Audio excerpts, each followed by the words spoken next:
Unspoiled Network podcast. This is Spoil Me, covering sex education, season 3, episode 7? Is it 4? It's 4. Season 4, episode 7. In this episode, some of the biggest complaints that I had have been resolved this episode. So that is very good news. I am really curious where we're going on some things, though. I don't know what to think. Welcome to Spoil Me.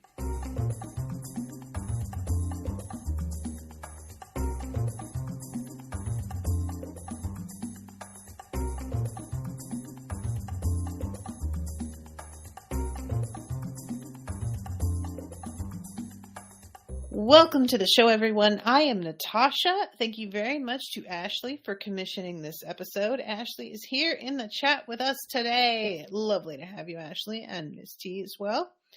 Y'all, I was very relieved. So, first of all, I just want to mention that I wound up running out of time and having to get through things in the last episode. And I somehow forgot to mention Amy absolutely losing her shit at those street guys, the guys who were working on the road, the construction guys, while she was attempting to just take fun pictures with garden gnomes that were out on somebody's front lawn. I really wonder what I would have thought if I were making these big displays, which I assume are meant to be enjoyed by everybody.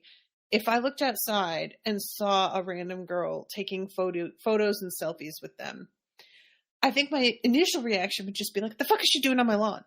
And then I would be somebody likes my gnomes. And I'd be really happy about it. But I loved the way she gets up because she's literally still in the clothes from the funeral. She's just driven back from there. And these guys spot her. And at first, I thought it was just going to be kind of a harmless, what is she doing? Because she's taking selfies with garden gnomes. I mean, that is something to comment on. I would have no problem with that. But of course, it can't just be that. It has to be, hey, love, give us a smile. It can't be all that bad. And she has a moment of looking like they're not serious. Oh my God, they're serious. It's she has to take a second for it to really sink in. And she gets up and goes over there with this fire in her eyes. And she screams at them, I'm not smiling because I just came from a fucking funeral. And because I'm talking to you assholes or pricks or whatever it is. And when they get this look on their face, at first it's, I'm very sorry for your loss. But right after that, she just picks the camera up and just snaps their picture with them shamefaced. I would like that in a frame, please. Thank you. These dudes just, their look of utter embarrassment. And this is the thing that dudes don't get. A lot of men would see this scene and be like, oh, they just picked a bad day, but most women aren't going to be coming from funerals. Way to miss the point. But I have seen this argument. So while it may sound like I'm just making up some straw man on the spot, I am speaking from the kinds of things I've seen them say in person. And they always try and pretend that the women who aren't receptive, who have got stuff going on in their lives, are the exception to the rule, and that most women love it. And it's how does it feel to be so certain that every woman wants your approval so badly? It just must feel amazing to really believe that you matter so much that you have the right to comment because it's not only welcome, but being sought out. What is it like? Genuinely asking. But anyway, so we saw her take out the jeans in the last episode. And this episode, she is showing the photos that she took to Isaac about how even when she's doing things that she really loves, it still feels like this sexual assault that she endured is like following her around, and that she is still wearing the jeans that she got assaulted in, despite trying to leave them behind. And she's like, I don't know why I never threw them away. I kept meaning to, and I just kept not doing it. And I was sort of surprised because, like, the way that I had interpreted her getting the jeans out was sort of her being like, you know what? I'm taking them back. I loved these jeans, because you guys remember when it happened, she was super concerned about the jeans themselves because she liked them, and finding good jeans is hard. Anybody out there who is a person, male, female, it's hard. So I thought it was just sort of I miss them. I let what happened, like, keep me from wearing them for a while, and that was valid. But now that's over, and I'm going to put them on again. And instead, it turned out to be for this whole sort of like therapeutic photo session, which I actually think is a great idea. I really love this in concept, but I felt bad that it meant she is still so associating the assault with the jeans that they are not, it seems, going to ever be back in her regular like clothing cycle. They are always going to symbolize something and represent something. And that's valid, but I just did feel sad about it because I was hoping that this was sort of her breaking away from that. And, you know, it's very realistic. You can't always break past certain things in a way that's like so tidily symbolic. Sometimes it's just throw the jeans away or do what she's doing with them, you know? So she's showing them to Isaac, and he thinks they're brilliant. And the two of them, when Maeve is at the school, she sees them together.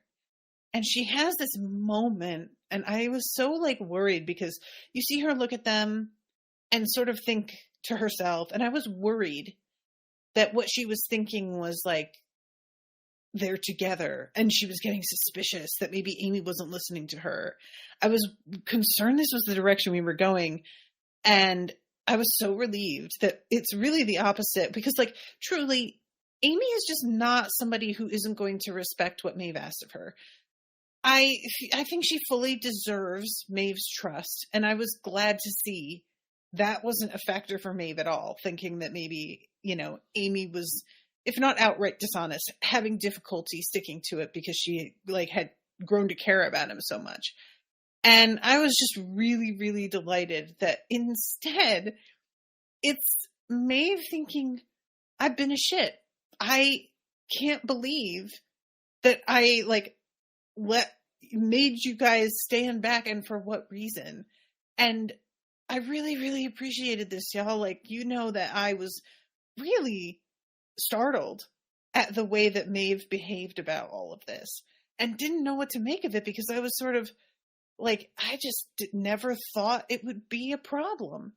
And I was so concerned that this was going to be like, is Maeve just going to get to kind of have a pass on some stuff because she's going through things? Like, you know, there's a reality to that, and I understand it in practice, but I was like, oh, come on. I don't like this. And what a relief that it's like her just sort of having to assess the emotional reaction that she had to this question and consider it in the context of, what am I feeling afraid of when they ask me this? And what emotions am I dealing with that might influence the way I'm responding to this question?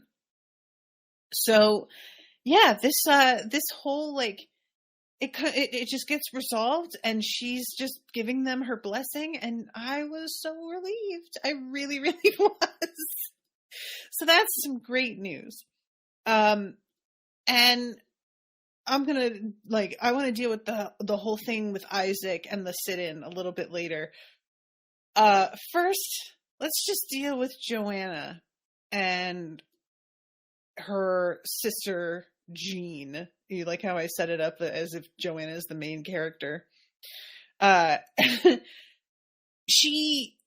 This episode is really interesting because it starts off with a flashback scene of her and Jean at this really like intellectual party that her mother is throwing. And it's so funny because like everything her mother is saying is materially correct. Like she is absolutely 100% dead on correct. However, the whole vibe of the party is so like overeducated white liberal that I was just kind of, you know, and when I say overeducated too, I just want to be clear about this. There is like nothing wrong with education. Obviously, I believe that that is what we need to be doing if we want to be decent human beings. But there is a type that gets way too academic in their approach to things, and a lot of the practical aspects and the daily like struggle of people other than themselves is not understood in a physical, immediate way. It's in a very hypothetical sort of way that can be so frustrating to talk with. Like, there are people that have the intelligence and the potential to grasp certain things, but they fancy themselves so knowledgeable that they don't have anything else to learn. And that's a totally different energy. So this scene is starting off with just sort of a weird moment of Jean trying to get her mother's attention and her mom turning away to make out with her boyfriend in a way that felt very like, okay, I mean, you get to do, I'm not like mad at you for it, but I am sort of, it felt pointed in a way that was weird. And then her and her sister, and I'll just mention again how great the casting is for like their past selves. I can't believe how much this young actress looks like Jean. It's just amazing. I don't know how they did this. It's truly remarkable. But Jean and Joanna get in a little tiff, and she's trying to get her to like give up the wine that she's drinking, once again sort of playing the parental role in this relationship. And she like argues with her and like tries to grab the glass, and it spills all over this like white sheepskin rug, which they're trying to clean it up, and I was just like, throw it away, girls. It's I'm sorry, that's a loss. But this is a pretty much direct comparison to the fight that they get in later that results in them both falling in the mud. Like, Jean is a control freak. She is. And like, we know that. I know that. You know that. It's just what I really like about the fight she ends up having with Joanna is that both of them are right. And these are my favorite kinds of arguments. We don't know Joanna super well, but I think we know her well enough to understand very, very much where Jean is coming from in terms of her overall mistrust of her sister's judgment, of her motivations, and a sense of frustration with like, I try to be the mature and the responsible one, and I'm always sort of cleaning up after you. And the thing is, this is like, I am the wrong person to judgment call this in a lot of ways, because friends, hi, I am also a control freak. It's a major part of why I work for myself. There's been very few people that I have met and worked with who felt like they deserved to tell me what the fuck to do, because most people are incompetent. It's an unfortunate fact. So it's always been just really hard to accept being like at the bottom of the food chain when the person 3 tiers above me making 6 times what I make can't even like figure out the basics about a schedule, things like that. It would make me so angry. So I broke off by myself And I have this issue ongoing in relationships. I know I am a control freak. I struggle with it every day, that awareness of it. And the problem that crops up with it is that there is always a feeling that you are right to be a control freak, because what happens is you get let down, and it feels like this is why, because the minute that I trust somebody to get something done, they don't fucking do it, or they do it wrong and I have to come undo it and then redo it, or they do it wrong and it causes me this huge headache down the road because several other things happened that I didn't know about because I trusted that they got it done. So this is a product of anxiety. It's a product of a parent who isn't really present. And I had this issue, not because my parents didn't care, they did, but they were both really not capable of parenting me. My father was a drug addict and didn't speak English and was having a lot of like adjustment just in the United States. And my mother was way too young. She had me when she was 18 years old and worked full time. And so I often had to figure things out for myself and keep track of things for myself.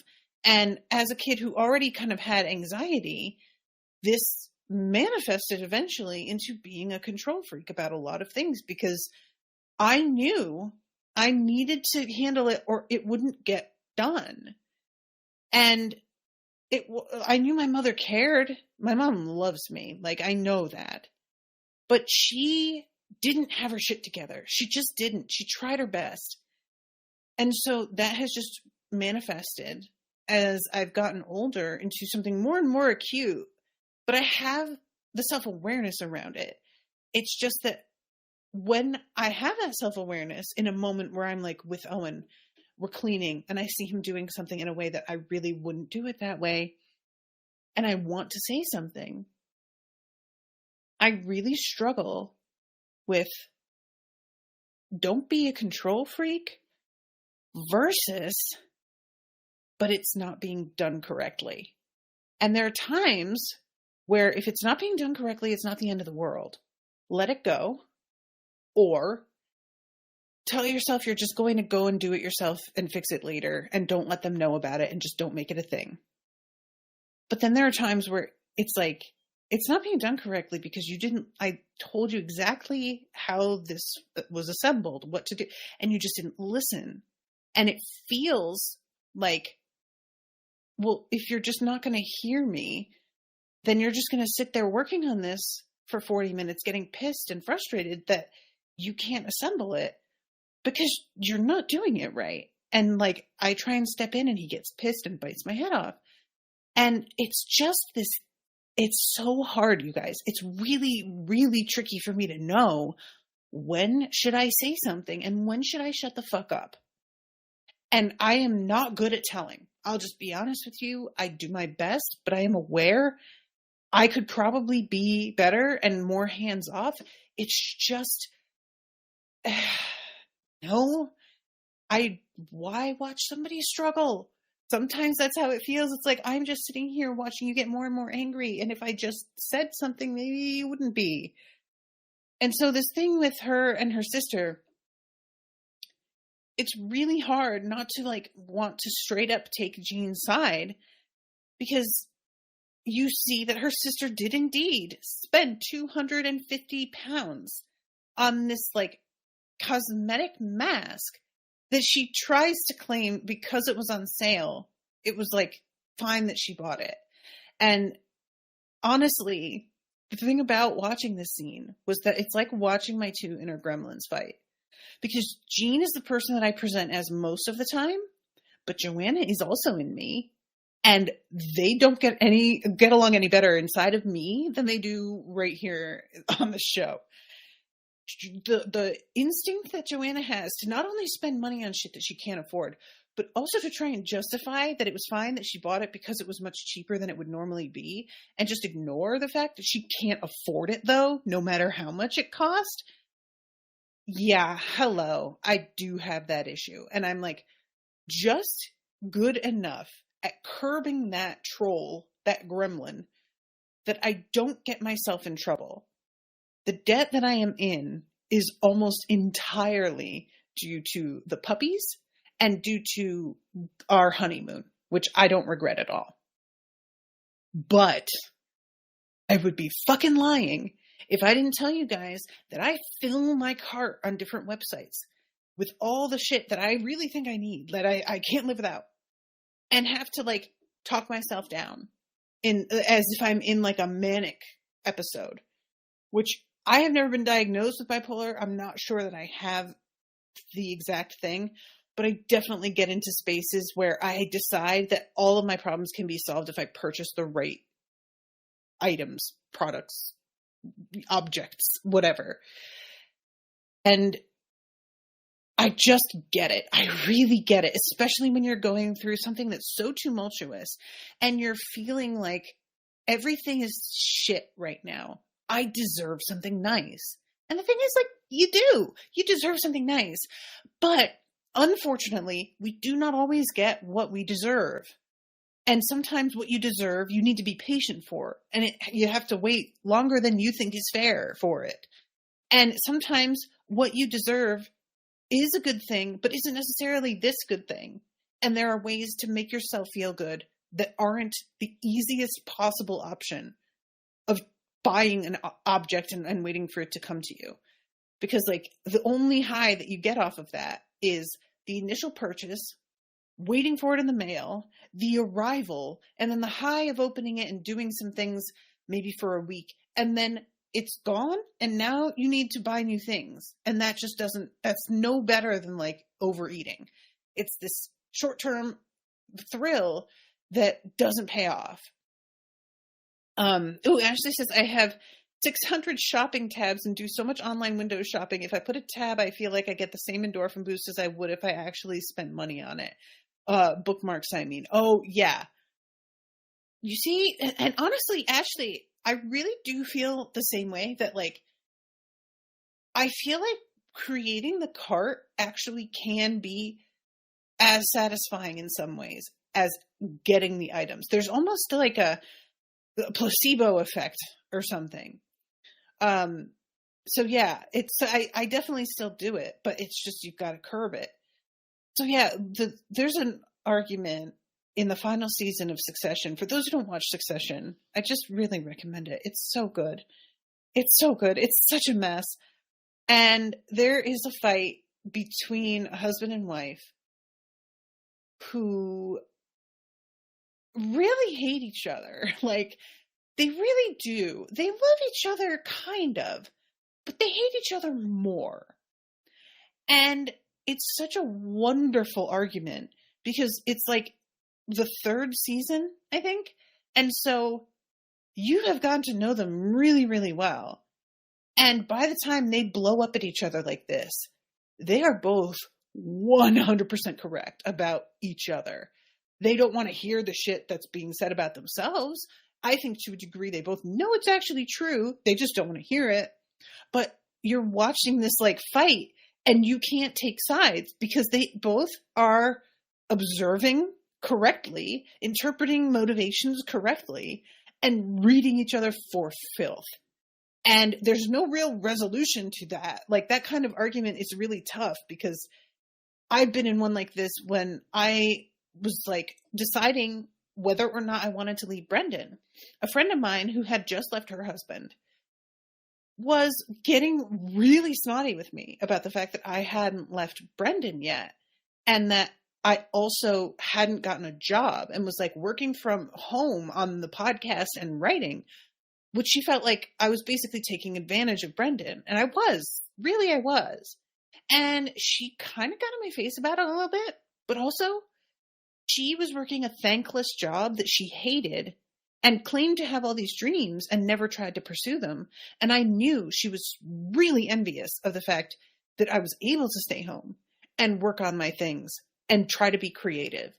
And so I basically got right back at her like, well, I know that you just are too afraid to fucking do anything. And you're just jealous of the fact that I am attempting to go after some things, when you don't have the balls to do it. You left your husband. Congratulations. What else? You're still at this shitty job. You've been here for years. They don't give you raises. They don't give you promotions, and you're staying here and all you fucking do is bitch about it. I don't want to hear it anymore. Nobody wants to hear it anymore. And we didn't speak after that fight for months. And then finally one day, her name showed up on my phone for some reason. I was just like, hey, what's going on? Sorry about all that. Because we said to each other, like, I don't want to talk to you anymore. So I reached out and was like, hey, yeah, you were right about a lot, actually. So I think that's why I reacted super badly. And sorry. And she immediately wrote back and was like, girl, I was just thinking about texting you. Oh my God. You also were correct. And I quit the job. Sometimes these sorts of fights have to happen. They have to. And they're good. It's in the moment you feel shitty because somebody that you care about, that you thought you were hiding some of your shit from, actually, it turns out they have been able to see through it the whole time. And that feels really embarrassing. And also, you don't like being called out on your shit. Nobody likes that. But if they're your real friend, or if there's somebody who's looking out for you, when they get at you about this sort of thing, because they know you, there is a message in that you've got to hear at least a little bit. Especially if it's you can tell when it's bad faith and somebody's just twisting things to make you feel extra bad, versus somebody who's throwing shit in your face, but in a I've been thinking this and I'm right, and I just didn't say it because I didn't want to hurt your feelings, but I'm fucking right, and here it is. There's a difference between just being really spiteful to be spiteful and saying things that are somebody's weak spots, and saying things that you've been sitting on because you didn't think they were ready to hear it. And I just want the two of them to figure out how to work this out, but I don't know what that looks like, because the assertion that Jean makes, we see her in the flashback watch her sister go into the kitchen for salt, and then her mom's boyfriend follow her into the kitchen. And when she cracks the door, she sees him standing in front of her sister, who's sitting on the counter with his hand on her thigh, right up in her face. And it made me wonder a little bit if the mom was aware the boyfriend was fucking around. I don't know if he actually has sex with Joanna, if it's more of a flirtation, inappropriate sort of cycle. She describes sexual abuse, she says that word. And so I'm not sure how far things went, but I am willing to believe actual sex occurred, because the way that Joanna reacts when Jean comes in, she says to her, don't be jealous. And it's so disturbing, honestly, because I think a lot of people see this kind of attitude from very young, minor people, and they think this means that this person has the agency to refuse. That she is saying, don't be jealous, because she is consenting, and that consent is what's really at play here. And so, then we can't really stop him or do anything about it.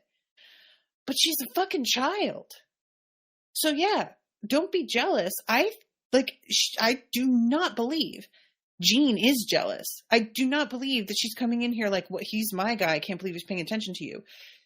She doesn't want him and sees that he's a predator, but Joanna can't see that this isn't a competition for this guy, that her sister's genuinely trying to protect her, and Joanna is only understanding it through an extremely immature lens. And this is why the age of consent is what it is, and should be higher, really, in many cases, because these people do not have fully developed understandings of what is being done and how they're being taken advantage of. So even though she seems consenting, she cannot really give consent. She doesn't have the big picture grasp. And the fact that she thinks Jean is jealous is so tragic. This is something that is very realistic to me. We want to think that everybody who has been sexually abused by an adult was unwilling, because it's a nice, easy compartmentalization of somebody being forced to do something that you can like objectively point to as wrong. It's so much more difficult when it's this sort of like pseudo consensual thing, because you want to be able to say that people have some agency after a certain age, that they know right from wrong on certain things that are very simple things. But once you throw in like power dynamics and sex, it gets so muddy, and people who are like grown ass adults still do not have a great grasp of it. So I think there's just a lot of this kind of behavior is what many folks out there attempt to pretend is okay. And it's especially common when we talk about like rock stars, for example. There was a whole thing that was going around about, oh my God, you guys, I forgot his name. Jesus Christ. Anyway, he died about like 5 years ago, and he had this like one particular, I was going to say like roadie, but that's the wrong word, groupie. And he was like 26 or something, and he was fucking her when she was 14. And as a grown woman, she was like saying how she didn't regret it, that it was consensual and everything. Like, and the thing is, it's not about that the way that you think it is. It's about the fact that he was willing to fuck a 14-year-old. Like, you don't see how horrifying that is. It's just, oh my God, Ashleigh, thank you. David Bowie, Jesus fucking Christ, thank you so much. Because I was not anywhere near getting his name. I feel like actual sex did probably occur, but they just don't want to depict anything too graphic, given a lot of the audience are teens. Yeah, I think you're right. But yeah, so like the thing with David Bowie, so many people try to be like, well, she says she doesn't regret it, so I don't know what all the outrage is about. And it's like, yeah, you clearly don't know what it's about, because it's not about the individual who was like starstruck by this legend. It's about him as a grown man fucking a child, and that shouldn't be something you think is okay, even if the child says it's okay, because they're a child. Do you get it? No, they do not. Spoiler alert. So anyway, she believes that if Joanna dealt with the abuse, as she puts it, you would have an entirely like different life. And I'm really curious about what she even means, because she says something about Joanna like always thinking guys are the one, but then running away. And I don't really know. She calls it like self-sabotage. And, you know, it's tough because like, as much as I can see that she's a fuck up in these episodes, I don't know enough about the way that she's lived in general. And I don't feel like I really understand psychologically the way that sexual abuse would manifest as self-sabotage. I don't really understand how that works. Like I believe it fully, but I don't understand connecting those dots. So I kind of believe Jean. And I especially knowing that she attempted to intervene, that probably a lot of what Jean is feeling about her sister's life is guilt. That if she had helped more, been able to stop her, been able to stop him, that maybe her sister wouldn't be going through such a hard time. So that's the deal, though, with being a control freak, is that you take responsibility for things that aren't yours.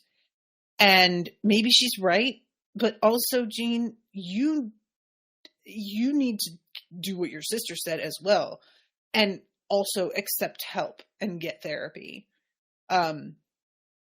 And, you know, it's like the whole thing, they blow up at each other because of the trying to take down the treehouse and the fact that evidently whatever it is that Joanna thinks she's doing to help, Jean sees her and is just like, have you literally ever used a hammer before? Which I can't help but laugh, because this is what I mean, you guys.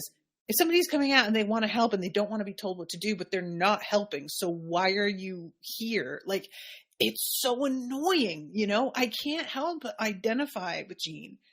But also, not for nothing, maybe it's just graciously accept their, quote, help, and accept the fact that it's not going to be anything, that it's only going to be a gesture, and that the help they're offering is about the intent and not materially what they do.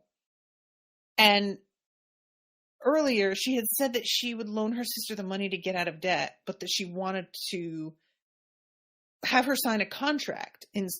She hands her an envelope that looks like it's full of cash, and it's instead like a 6-page long handwritten contract. Now, personally, if it's a lot of money, which she says it is, we don't ever get a real number. I'm going to go ahead and guess it's like 20 grand or something.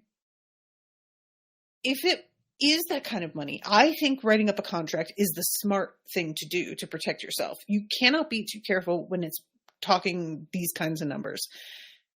And if I were borrowing this kind of money from a friend, I would also want a contract like this, because I would want it understood how this was going to get handled, and not be nebulous and not be them like wondering why I haven't paid them entirely back yet. I would want it ironed out. However, it's very clear Jean has put things into this contract that aren't even like provable. She says something about, as she's reading it out loud, Joanna's like, always, align with your own moral compass, or stay true to it. Things that are just, how do you even quantify that? What does that mean? She's trying to say, I'll give you this money if you change your entire personality. That's really like what it comes down to. And the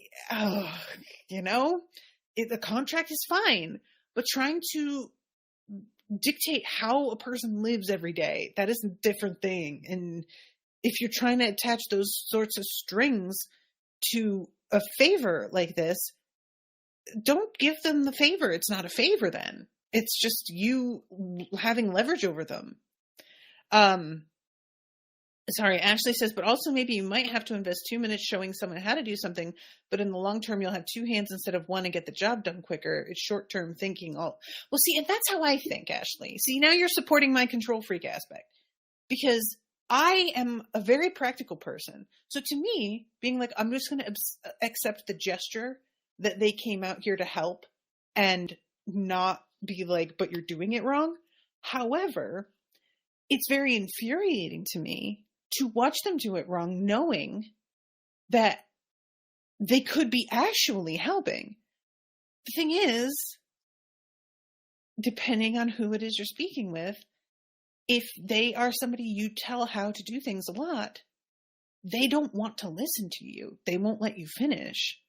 And this is something I run into with Owen a lot. Like, Owen is like, he is such a good person, and he really has great intentions, but he has a tendency to not read instructions for things, or not stop and reassess if something isn't working the way he thinks it should and see if maybe he went wrong somewhere. He leaps immediately to the assumption that the instructions are wrong, or that this thing is manufactured incorrectly. It's always like he leaps to like a worst conclusion instead of stopping and being like, did I do something? I am such an instructions follower. So I'll be like, did you try taking that hinge off and putting it on backwards? And he'll immediately, at this point in our relationship, want to brush me off, because he is sick of me like chiming in with, have you tried this? Maybe you should do it this way. But the thing is, I am often right. Not always. It's just that I have more patience regarding some things, and I'm willing to be like, I got it wrong. And when you have this sort of relationship with like sisters, when she's used to Jean correcting everything she does, she has this knee-jerk response. She can't just see it objectively as like, maybe you are doing it wrong though, Joanna. Maybe you're not helping. But she can't hear that. It's just one more thing that Jean is trying to control. And this is why I like have decided to try and keep my mouth shut a little bit more often, because I'm attempting to heal the knee-jerk response a little bit and only chime in when I think that it's crucial, so that he won't feel like I just can't let him do anything without instruction. Because, you know, sometimes the knee-jerk reaction, it's there for a fucking reason, because you were like that, because you do that. So anyway, I've spent so much time talking about this, you guys. So the two of them, like, they split right before Maeve comes over. And the way that the episode begins is her asking Otis to invite Maeve over. Initially, she says, I don't think it's a good idea, and immediately, like, brushes it off. But then his mother is just like, I would really like to get to know her better. And Otis is sort of won over. So he asks again, and Maeve agrees. And it leads to this wonderful scene, because Otis gets stuck in an elevator and he can't make it to dinner on time. So Maeve shows up, and it's just Jean, who's in, like, high spirits. I say that, it's the wrong way to say it. She is in high dudgeon, really, because of the fight with her sister. And she has to sort of convince Maeve to stay by opening up about the fact that when she lost her own mother, even though their relationship wasn't great, it was like she had lost her center and she didn't know, like, the right way up anymore. And that is what convinces Maeve to, like, sit down and talk with her for a moment, that this person also lost her mother. And Maeve explains the thing that I said Owen struggled with, which is she's relieved that her mother is gone, and she feels so guilty about that. But this is just so real, you guys. I mean, when you have dealt with trauma and somebody's life keeps sort of, like, cropping up to fuck with yours, it is really hard to set aside the damage that they have done to you in your memory of them and your considerations of that maybe life will be a little easier now. And, like, maybe you shouldn't have to set it aside. Maybe they earned your reaction and it's justified, and maybe it feels unkind, but, like Jean says, just don't be too hard on yourself. You know, you've got to make space for emotions that aren't pretty sometimes. And it can be difficult, but as long as you're aware that they're there and you examine your reasons for them and your reasons for feeling uncomfortable about them, I think they're doing most of the work. And then they come to the talk about this program that Maeve is, like, talking about quitting. She had come to the school with Otis to sign up to study there at Cavendish. She's, like, midway through the filling out of the paperwork when fucking Joffrey Baratheon calls and says that her brother asked her to come pick up their mom because he has taken off, and allegedly he's going to try and get clean, and he doesn't think he can do that there. I don't know how much to believe that. I want to believe it, but I don't know. So, which leads to this amazing scene when she goes to pick it up and the squeaky chairs. You guys, he's got this plastic over the chairs. It's something. That scene is so funny. It is wild seeing him in this role too. Like, he inhabits it. He is such a dodgy Mo. He really is. But yeah, she talks to Jean about, at first she just tries to say, like, I'm thinking about quitting school entirely, doing something more stable, and getting a job. But then, when Jean pushes a little bit, she says, writing is very competitive, and I had a tutor tell me that I'm not cut out for it, and I'd rather not waste time on something that I'm not good at. And the thing is that sounds sensible to say, not waste time on things you're not good at, but that's not really what happened, though, is it, Maeve? You had one person tell you you're not cut out for it after a different teacher has done nothing but say how extraordinary you are. You had one person say that you're not, and your roommate also, or not, I don't think they're roommates, Tyrone and her, but your friend also said that it was brilliant. Like, you got great feedback. But the minute one person that you admire says some shit to you, you quit. No, girl, that's not the same thing. And Jean says, you, as somebody who's like grown up without a great caretaker, you can have some low self-esteem. Don't let what one teacher says dictate the whole rest of your life. If you were accepted into that program, you deserve to be there as much as anybody.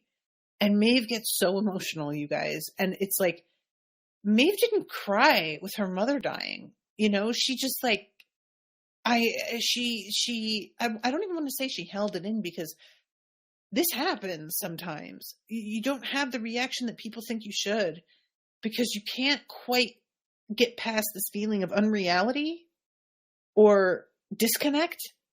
And so the reaction that she has here, it feels like she's finally breaking through to some grief as well as a better sense of herself with Jean. And it's just really nice, because I wasn't sure how things were going to be between Maeve and Jean, and it feels like they really hit it off together here, and I was so glad.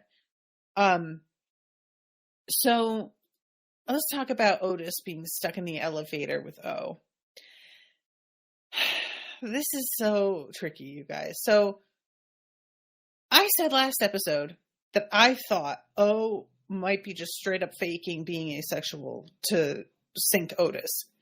And he throws that in her face here in a way that I was very ill-judged.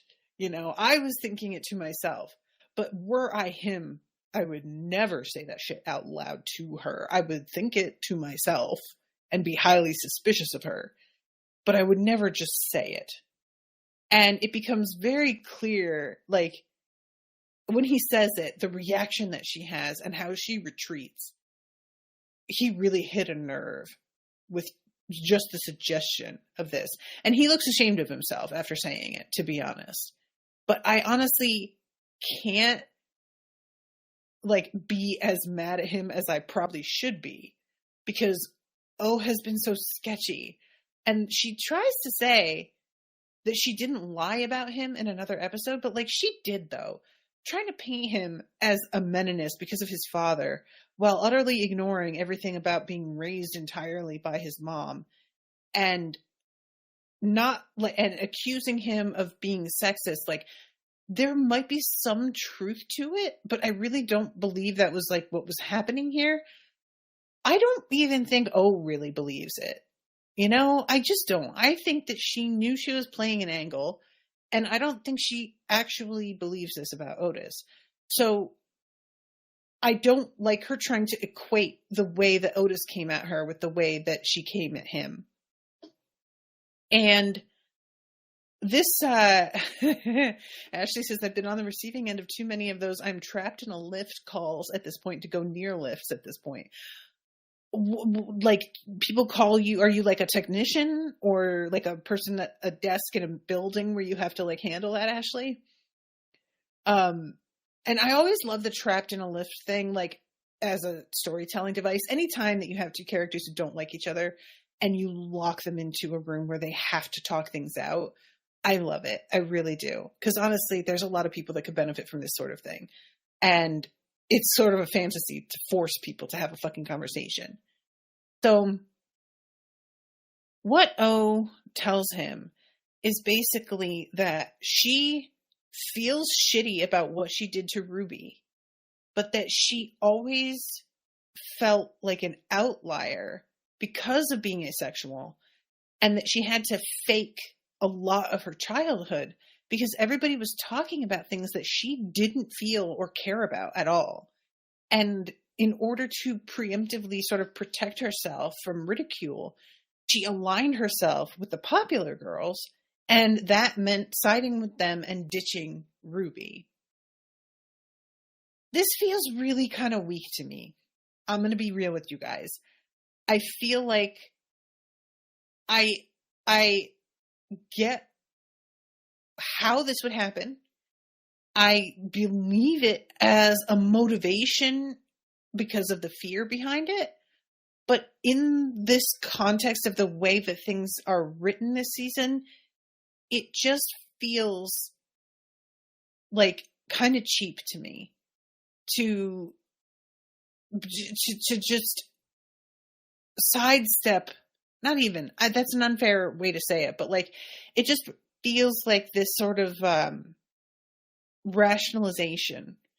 And I also can't stop thinking about the fact that she like actively tried to pretend she didn't even know who Ruby was.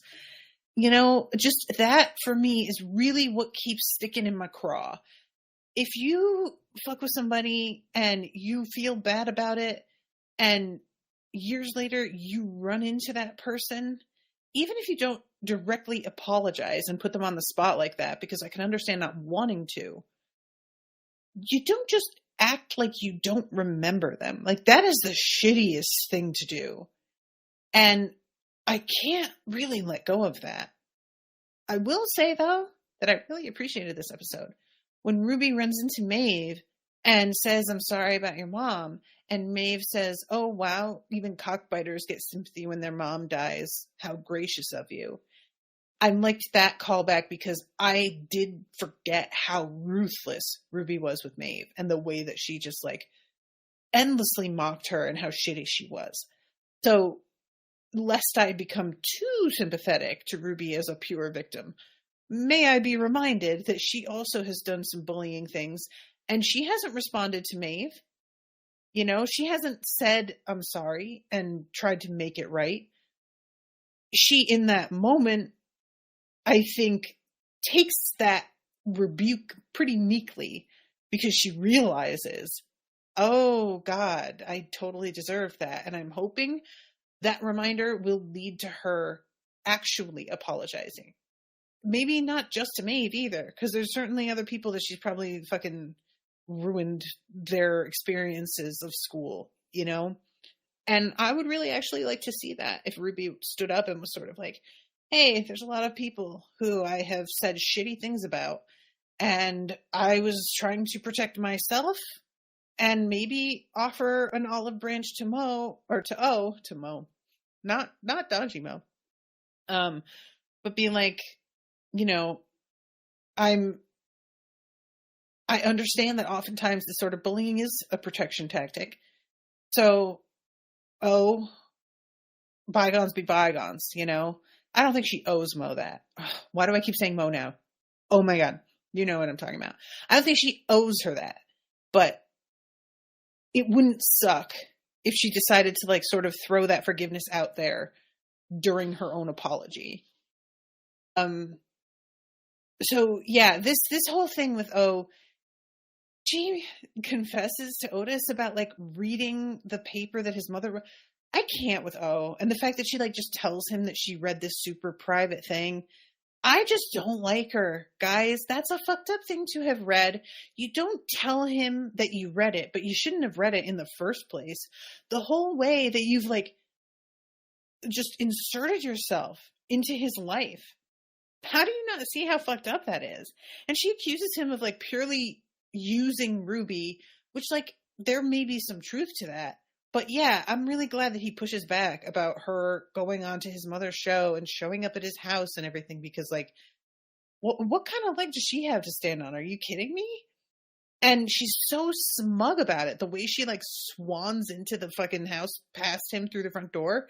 The whole attitude that she has had all season has been infuriating. So the fact that she's here just being like, you know, oh, things are mostly good between you and Maeve. Oh, and does it have to do with like the sex thing that I read about? Mind your own business. Like, why are you doing this to him? He doesn't want to talk about it, and he said so multiple times, and you just keep pushing because you do not respect the boundaries he's attempting to establish, for good reason he's attempting to establish them, by the way, because you just fucking use things against him. And anyway, the two of them, it looks like, are going to lose this race to Beck's sex therapist for the campus, because this other fucking dude is now in the running. I can't remember his name, but Ruby's throwing her weight behind him, And since both O and Otis are problematic, evidently, for reasons that feel very nothing at this point, but sure, everybody is taking this dude's side instead, even though he's clearly incompetent. So Connor, thank you, Ashleigh. I work in a call center. We take calls for loads of different types of companies, including a lift company. Ah, gotcha. So, okay, now, Jesus, I've left it so late, but I want to talk about the scene with Isaac because the lift is broken again, and there are mock exams taking place that are going to start on time, whether he is there or not, which is like one of the main issues to me, is that there is no flexibility there. You know that there is a disabled student who is going to be taking the exam and they are not yet there.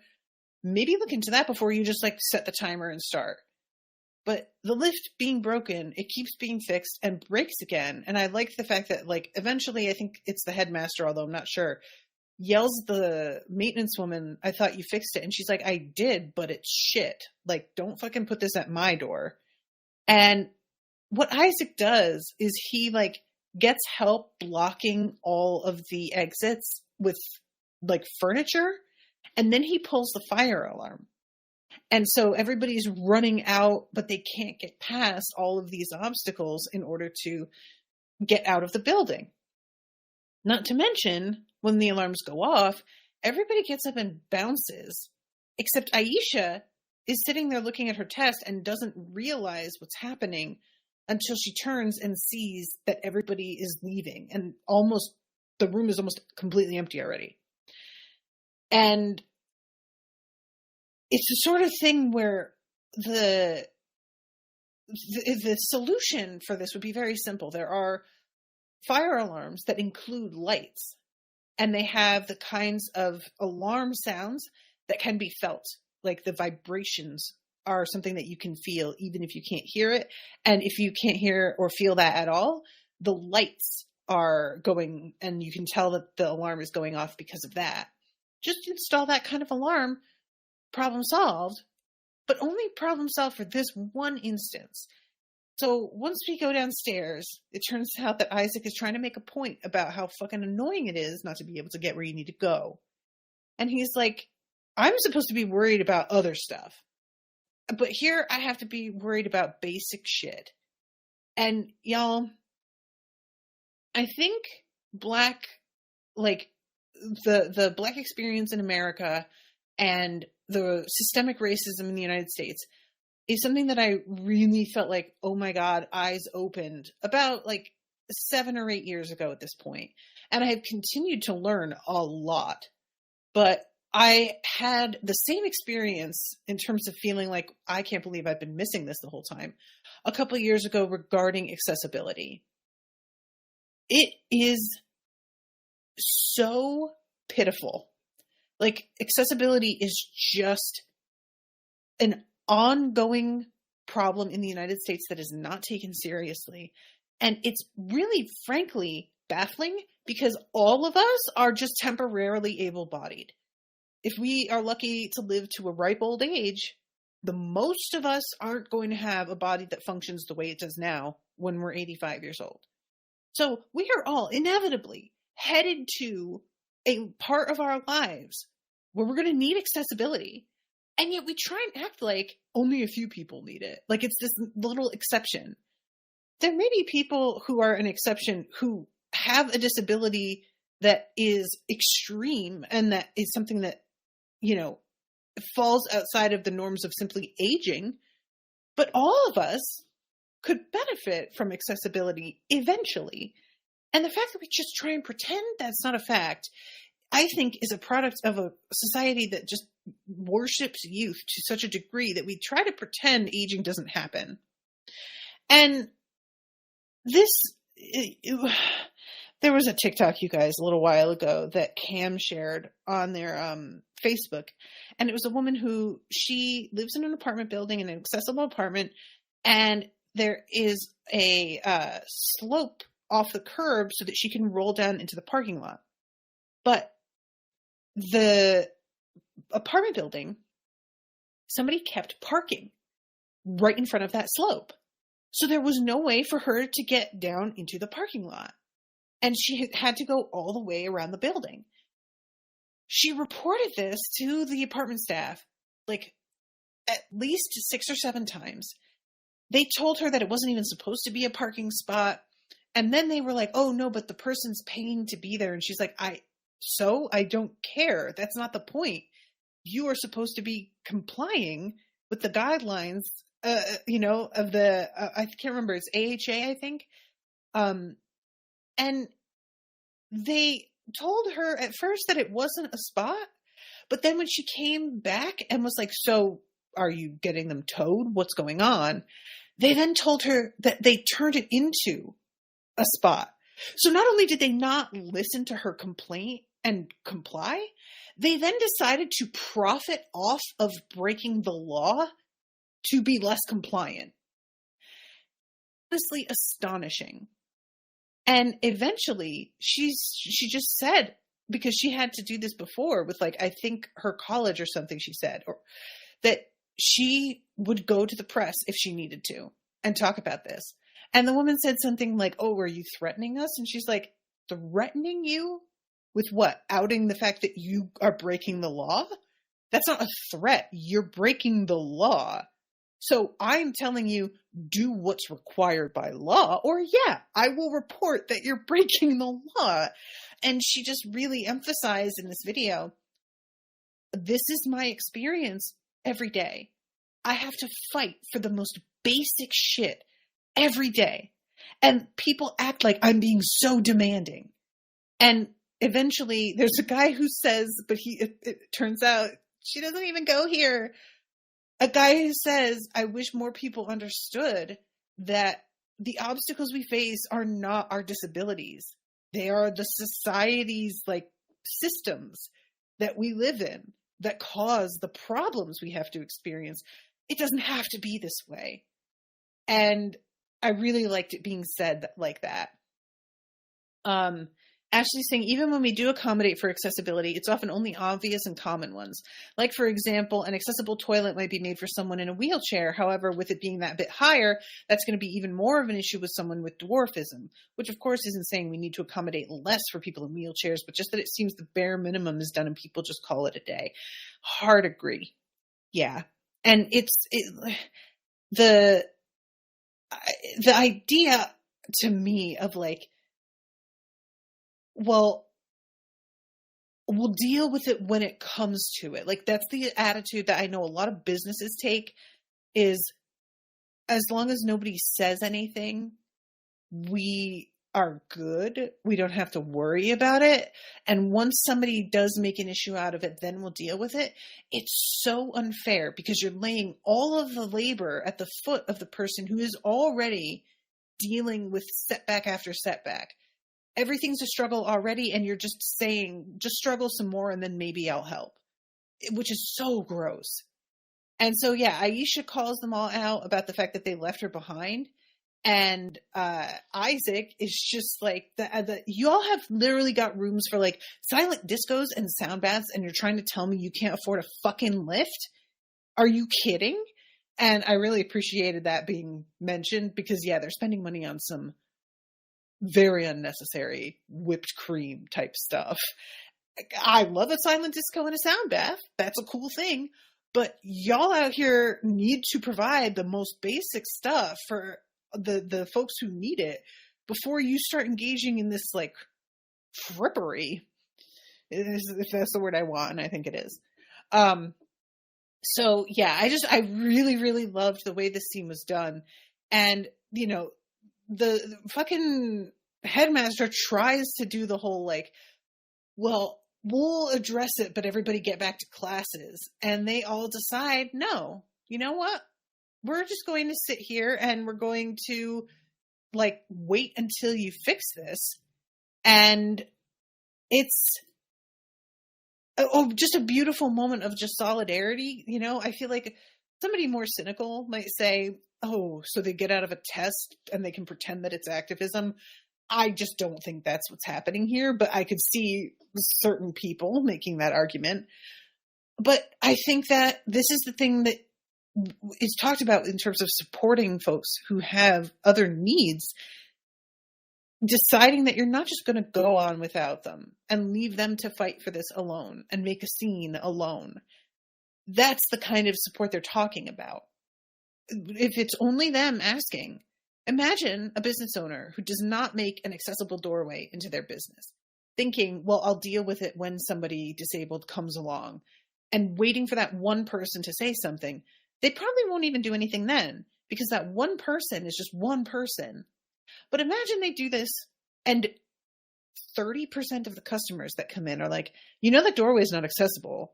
Do you have a different entrance? And they all bring this up, and it becomes a thing that this person has to like kind of talk around all day often. That's going to become them changing it just so they don't have to fucking hear about it anymore from anybody. And that's the sort of thing that I think a lot of disabled folks would like for us to do, is notice in the first place, which is hard because you just don't think about it when you don't need it. And then say something and point it out and be a little bit pushy and obnoxious about it so that they don't have to do that. So yeah, eventually it gets fixed, but it's very clear, like, we are going to need to buy another one. The thing with Otis too, he is talking to O about like his mother having a breakdown. And she says, I don't think you're afraid of having sex, Otis. I think you're afraid you're going to get your heart broken like your mom did. Because yeah, the scenes that we see of his mother, she has taken to her bed and is like unresponsive. And it sort of makes sense seeing the violent reaction that he has had to her coping with this child that she's just given birth to, in the context of having felt abandoned by his mother once before when she was going through some shit and not being a parent who was present for him, that maybe that feeling coming back again, he has some residual anger from that. And it's part of why he called her sister, because he felt like maybe that will help. But there's also a sense of like, you aren't doing anything to help the situation. I am doing things. That's not my role. I'm your child. You should be finding a way through it instead of making me find it. And so I like that. It kind of recontextualizes the way he was biting her head off a lot that was making me so angry about him blaming her for having O on. And now I'm sort of like, oh, it wasn't really about that. It was about a whole other thing that he's still angry about. Rightfully so. So really briefly, I didn't get a chance to mention this last time, but we have the results for Jackson's test for cancer, and it's negative, but they make him come in for the results, which makes no sense. I have never heard of somebody being called into a doctor's office for negative results. I'm not trying to say that doesn't happen, but it felt very much like we're trying to build drama for drama's sake. And yet we don't want to have a cancer storyline. So, and I was sort of like side-eyeing that a little bit. There's a whole thing with Viv and Bo, and I love this so much, you guys. It's done so well. Bo is very good, this actor, at going from sort of sheepish, insecure guy to genuinely scary in a moment. And the way that he says, don't lie to me, don't you ever walk away from me, and how threatening he is to immediately, you've got this, you're going to smash it, and seeming so affable, just boom, boom, total change of personality. And that's how people who are abusive can be. That's the way they fool people, is they are so charming that nobody wants to believe this person could fool them too. Everybody is convinced they're such great judges of human nature that they could never be fooled. And so people who are like this can get away with it for a long time because nobody believes the victim. And I just appreciated so much that Viv immediately is like, oh God, Jackson was right. Because I was worried she was going to keep putting up with this until it got bad. And it seems to me, she is immediately clocking, oh, this is a fucking giant waving red flag. I've been trying to ignore them, but yikes. And I don't know how she's going to handle it because this kid is clearly dangerous. And I'm hoping that Jackson can have her back, but like more people than just Jackson need to be able to have her back because Jackson can't be there all the time. And I frankly feel like she needs protecting because the way he's texting her endlessly, defending himself, telling her she's overreacting. I just love you so much. It makes me crazy. Like that kind of shit. Typical. This feels like somebody who's not giving up. If she tries to break up with him, he's going to lose his shit. And if Jackson's protecting her, it's going to get even worse because he's going to be convinced she was cheating, and that's going to like set a fucking bomb off in his brain. So worried about that. And then lastly, well, not lastly, first, Eric, the thing with the fish sticker on his foot, and the thing with Cal comes by and offers him bread like they did in his dream. He kind of has a moment, and he has to run off and talk with Abby about it. And he admits he actually does want to get baptized, but he feels guilty for wanting it because so many people have to struggle, and he feels like he should do that. Like he should be more willing to take a stand on things, more willing to like be the representation and ambassador for the gays, I guess. And I really, really appreciated this because I, as a highly privileged, straight, white, cis woman who is able-bodied, even I feel the pressure of like, shouldn't I be making a stand about all these fucking different topics? And I'm not even somebody who has like a particular space that I feel, other than maybe like fat phobia, you know? And it's really understandable that if you are a member of a minority oppressed group, that you would feel constantly this like intention coming at you of like, shouldn't you be the one fighting for change, and shouldn't that be your identity? And I like Abby just being like, dude, that fight isn't for everybody. You don't have to. It's not required. Which I just really liked this conversation. It hadn't occurred to me that was part of the issue that Eric was having. But all of a sudden I was like, oh, that makes sense. Ashleigh says, I just want to give you a bit of a trigger warning for next episode. They're going to allude to someone having committed suicide for most of the episode, but they'll be okay. Thank you, Ashleigh. I appreciate that. The last person I'm going to talk about, I'm way over time, but I'm just going to do it quickly. Adam. Adam has this moment on the farm where he tries to pretend he can drive a tractor. And this is what happens when somebody is constantly ridiculed for not being able to do things. They try to pretend they can, which is so much more dangerous depending on the context. Sometimes you can fake it till you make it, but like something like this, nah, that's a safety issue. And he like backs right through a fence, and his boss, this girl, comes running out and is like, I'll leave you alone for 5 minutes. And he gets out of the tractor, and his hands are shaking. He's having a panic attack. It's like a trauma response because he's realizing he's going to get fired and that he is letting his father down. And it turns out he's not fired. This girl is like, what? No, like, you're good at the job. You fucked that up for sure, and never try and drive a tractor again. But no, I'm not firing you. And I really love the way that Adam decides to handle it. And he goes to his dad and is like, I still can't like deal with failure because you have screwed me up so badly that I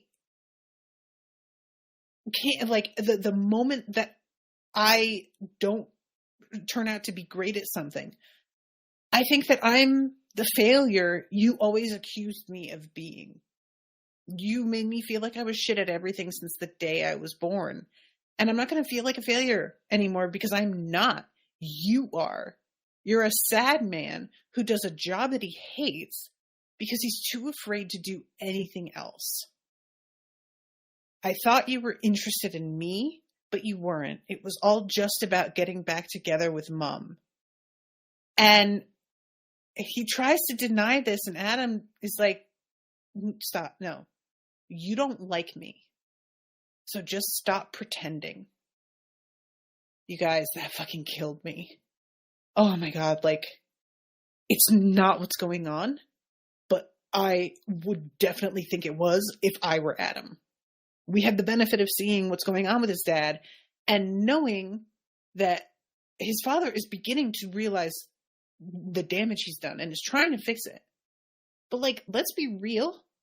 He didn't start reaching out to Adam in a sincere way until his wife hinted that things wouldn't work out unless he began to reach out to his son. Like, I don't think that's where his father is anymore in terms of his motivation, but it certainly started there. And so, like, the whole damage that Adam has surrounding this, like, the reason he thinks this is very understandable. And I just, you know, some parents don't like their kids. This is true. This is a real thing that happens. And it's devastating to see. But I don't think that's what's going on here. And yet, there's no reason for Adam to not think that. It just sucks. And honestly, the whole thing with his dad, like, he starts to apply for other jobs by the end of the episode. He wants to try and be a cook, which honestly, there's no faster way to, like, kill a passion a lot of the time than to make it your job. But also, I get what they're doing here, you know? And yeah, it's really clear he doesn't like his job. He's not good with kids. He doesn't like the other teachers. Like, it's just not. So maybe Adam screaming at him will make his life better. And also, maybe reach out to him in a different way and leave your wife alone. Let her move on. Maybe you've got to let go of that for the sake of your kid. Okay, I'm like way over time. I really have to wrap. But thank you guys so much for hanging out with me. Appreciate you all so much. And until next time, toodaloo, motherfuckers.